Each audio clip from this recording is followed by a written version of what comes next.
मोहक घरकुल मनी रंगले, धाव किती मृगजळे, पाप पुण्य जणू एकच प्याले, पाप पुण्य जणू एकच प्याले, माणुसकीचे रीते सोहळे, माणुसकीचे रीते सोहळे, क्षितिजावरती जाईवे सही, मर्मबंधातली ठेवली, मर्मबंधातली ठेवली, मर्मबंधातली ठेवली, मर्मबंधातली ठेवली, मर्मबंधातली ठेवही. आऊ कोणाची वाट बघते? आप्पा तर पप्पांच्या खोलीत आहेत. अरे माहितीये रे मला, जो येतो ते तेच सांगतोय. मग वाट कोणाची बघते? श्री साहेबांची वाट बघणं चालू आहे.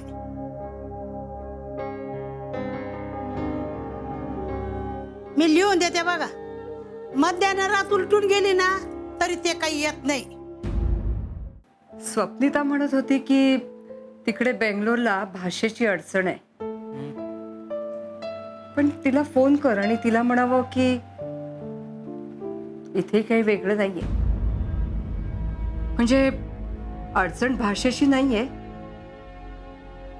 इथे एकमेकांशी कोणी बोलतच नाहीये, ही अडचण आहे.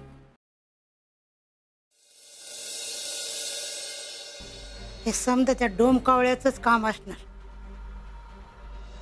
टाकला कुठला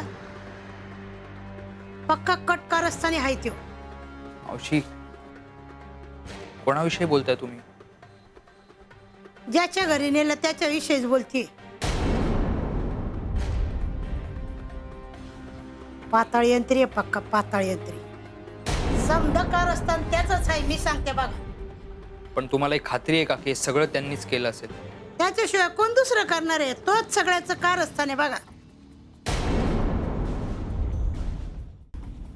पण मावशी हे इथे ह्या घरात कुणालाही कळता कामा नाहीये. कोणाला काय कळता कामा नये?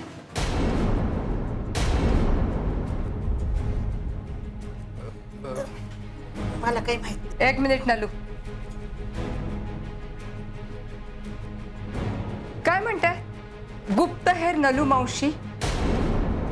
मी काही नाही म्हणलं तरी मला काय विचारताय?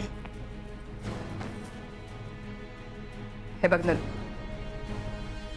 तुला काय म्हणायचे ते नीट सांग. तुझी नेहमी तक्रार असते ना, तुझं आम्ही काहीही ऐकत नाही म्हणून. आज बोलतो, मी ऐकणार आहे. बोल. सचिन, मी तुझ्याशी नंतर बोलणार आहे. ठीक आहे. बोला. अहो कितींदा सांगितलं, अहो माझ्यावर नजर ठेवून काय उपयोग आहे? अशी रोखून बघता येते. अहो माझ्याकडे एवढं नजर रोखून बघताय ना, इतरांकडे तेवढं नजर ठेवा.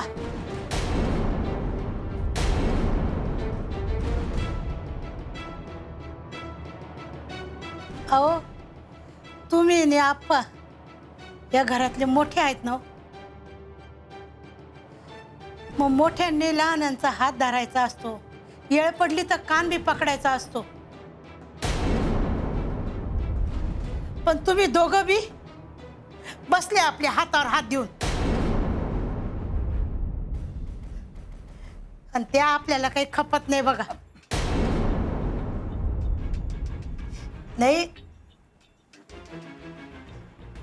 हे घर इखुरलंय ते बघवत नाही म्हणून बोलते.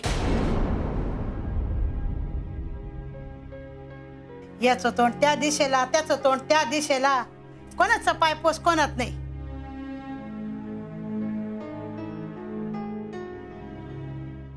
अहो याला काय घर म्हणायचं का धर्मशाला म्हणायची? ज्याला वाटेल तसं तो आपल्या आपल्या मनाने जगून राहिला इथं. हाऊ तुमचं ते जेवणाचं टेबल आहे ना, त्या किती खुर्च्या आहे हो, पण कधी सगळ्या खुर्च्या भरल्या नाहीत बघा. पुरे 2-4 डोकी आपली असतात तेवढी खुर्च्यांवरती.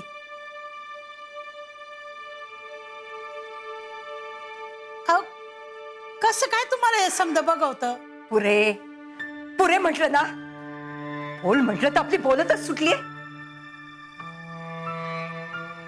अहो मी नोकर माणूस,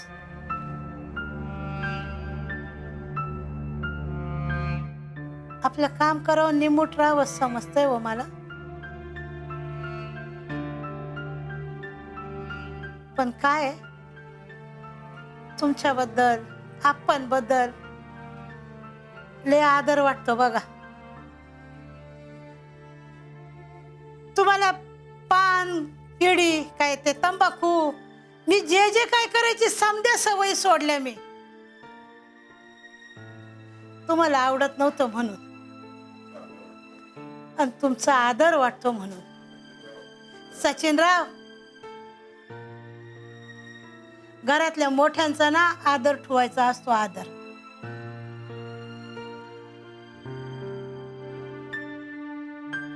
अहो तुमच्या घरातला मोठ्यांचा मान सन्मान मरातब आदर समजा हरवत चाललंय. अजून वेळ गेली नाही, अजून विचार करा. गप राहू नका अहो अशा. समजा काही तुमच्या हातात आहे, नाहीतर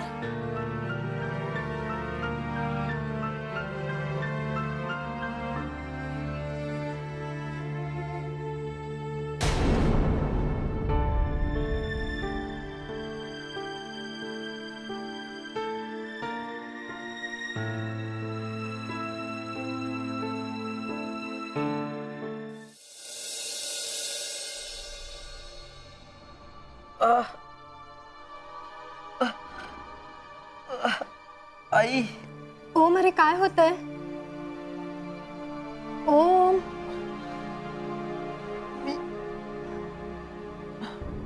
वृंदा, ओम मी इथे कसं? अरे ओम ओम प्लीज झोपून राहा. ओम काय होतं याला? तुला बरं वाटतंय ना? उठव. हळू हळू. हा इथे काय करतोय? ओम अरे ओम, असं कसं बोलतोस तू? भाऊ आहे तुझा तो, तुझी काळजी वाटते त्याला. अरे घेतली तितकी काळजी पुरेशी आहे. आता माझी काळजी घ्यायला मी समर्थ आहे. ओम प्लीज तू शांत राहा. हा समोर असताना कसा काय शांत राहू मी?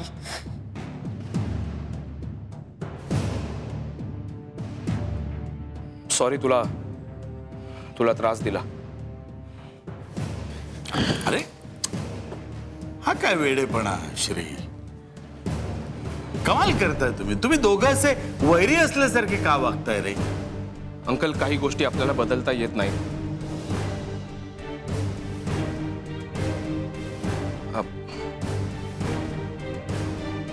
हा याचा मोबाईल, वृंदाचा फोन आलेला जो मी घेतला त्यामुळे माझ्याचकडे राहिला.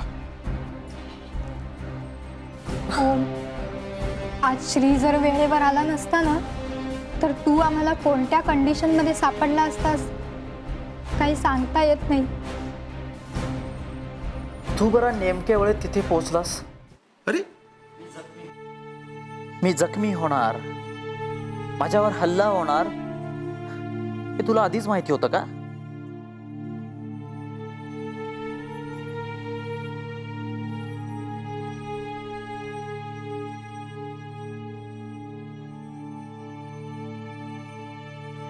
ओम ओम अरे जरा शांतपणे घे.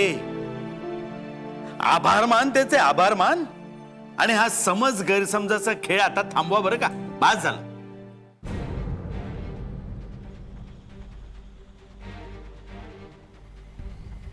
नाही अंकल,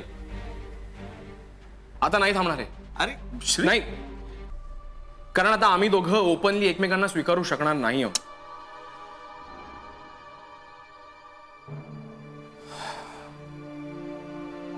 ओम, तू एकदा मला म्हणाला होतास की माझा कोणतरी हितचिंतक माझ्या वाईटावर टपलाय म्हणून. आठवते? हो, मी काहीही विसरलेलो नाहीये.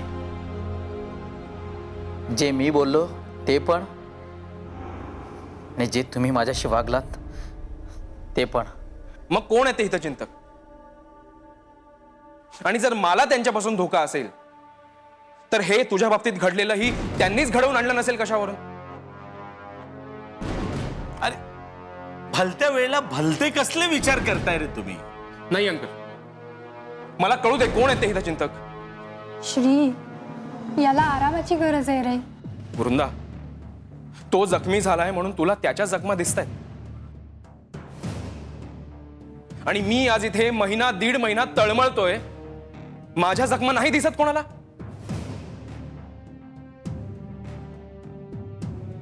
अगं, त्याच्या तर शरीरावर जखमा झाल्यात ग, पण माझ्या चारित्र्यावर झाल्यात.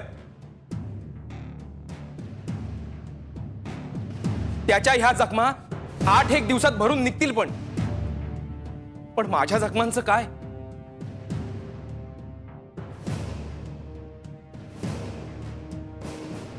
माझ्यावर कोणी हल्ला केलाय हे मी शोधून काढेन.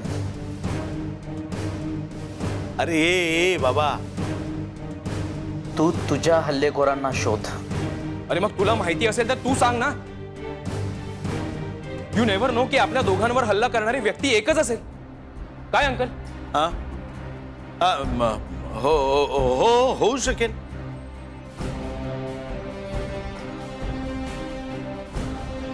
असं जर असेल ना, तर ते हात यापुढे कोणतंही काम करायला शिल्लक राहणार नाहीत.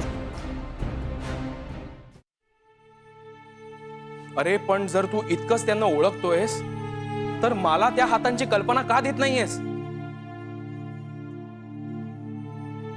जुलियाना काय करत होती तिथे? मी बेशुद्ध पडण्याच्या अगोदर पाहिलं होतं तिला. ती नेमकी त्याच वेळी तिथे काय करत होती? अरे ती तिथे जवळ राहते आणि ती तिथून जात होती म्हणून. What a coincident. What do you mean? म्हणजे तुला असं म्हणायचं की जुलियानाने हे सगळं घडवून आणलंय? तिचं डोकं तितकं चालणार नाही. म्हणजे नाही, तुला काय म्हणायचंय की ह्यात मी तिचा वापर करून घेतलाय? असेलही.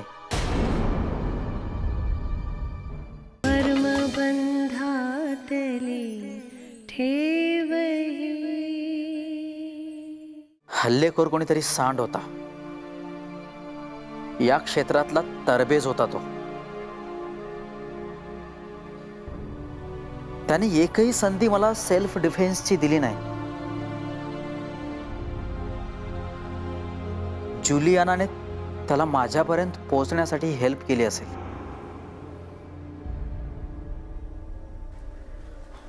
ओम, तुला खरंच डाऊट आहे की जुलियाना म्हणून तिथे होती?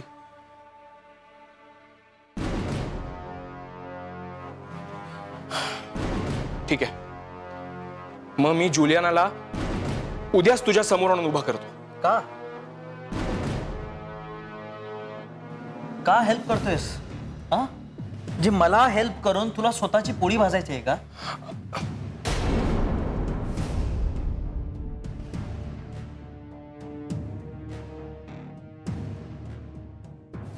या क्षणी माझ्यासाठी फक्त एकच गोष्ट महत्वाची. तुझ्यावर हा हल्ला कोणी केला त्याला शोधून काढ. आणि तू मला तुझा शत्रू मानत असलास ना, तरी मी तुला माझा भाऊच मानतो.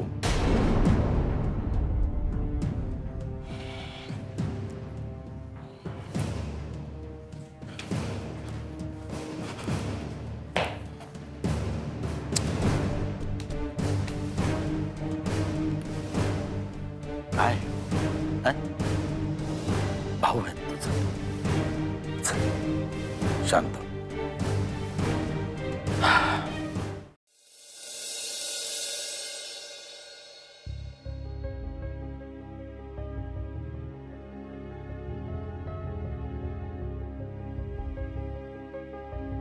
कमलबाई, काही बिनसलंय का? मी तुमच्याशी बोलतोय.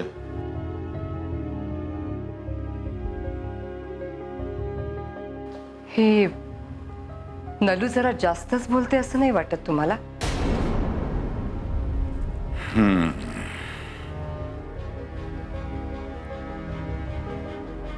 मी तिला समज दे. कशी देणार आहात? कशी म्हणजे मी तिला सांग. नको, समज नको.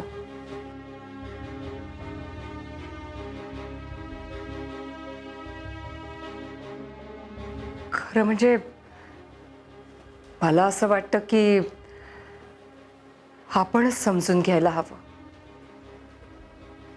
म्हणजे नलू काही खोटं बोलत नाहीये.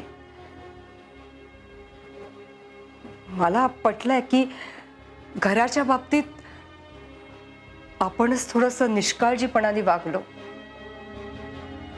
तुझा नेमका रोख कुणावर आहे?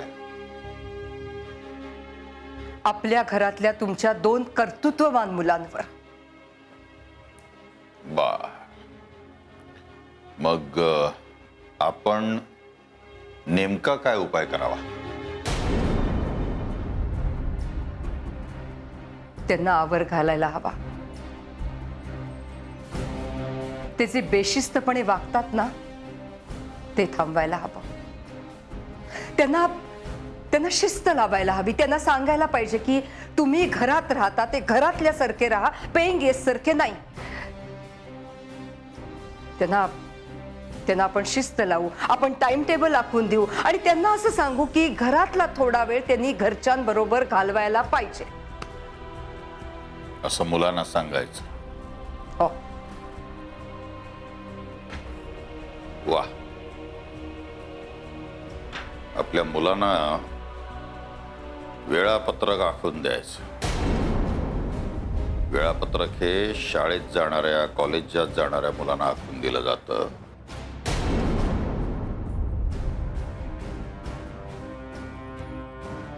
आपली मुलं आता कर्तृत्ववान झालेली आहेत.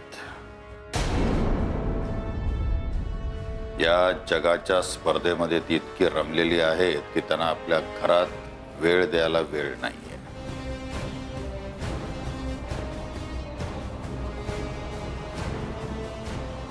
त्यांना हातात पैसा हवा, पण या म्हाताऱ्यांचे हात नको.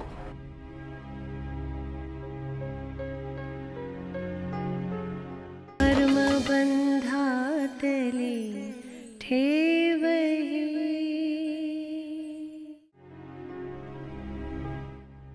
नाही कमाल, हे वाटतं तितकं सोपं नाहीये. पार्टी, सिनेमा या सगळ्यात त्यांना वेळ देता येतो. पार्टीतल्या मित्रमंडळींचा गोंधळ त्यांना चालतो, पण घरातला प्रेमाचा गोंधळ त्यांना नाही चालत. आता त्यांना 2 शब्द आपण ऐकवावे ते दिवस राहिले नाहीत. त्यांचे 2 शब्द त्यांनी आपल्याला ऐकवावेत असे दिवस आले.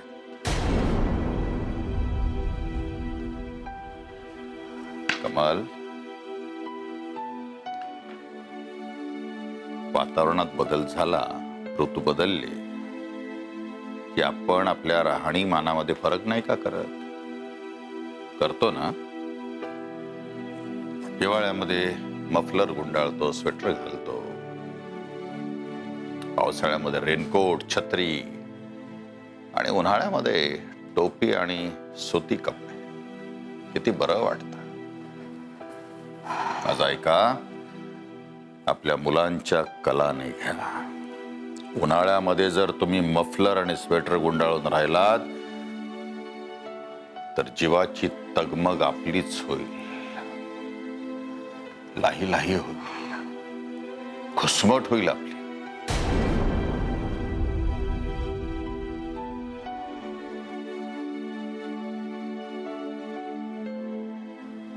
वाह, छान बोललात, छान लेक्चर दिलत मला. पण ह्यातलेच 2 शब्द जर मुलांसमोर सांगितलेत ना तर मुलांना 2 शब्द सांगायचे. मुलांना 2 शब्द सांगायचे.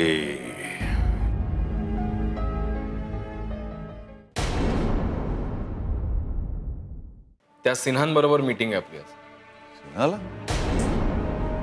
ओमनी पुन्हा काही घोळ घालून ठेवलाय. मी बाहेर जाते. एवढा काही मुलाचा लगेच पुळका यायची गरज नाहीये. हा, आपल्या बिझनेसच्या मुळावर उठलाय तो.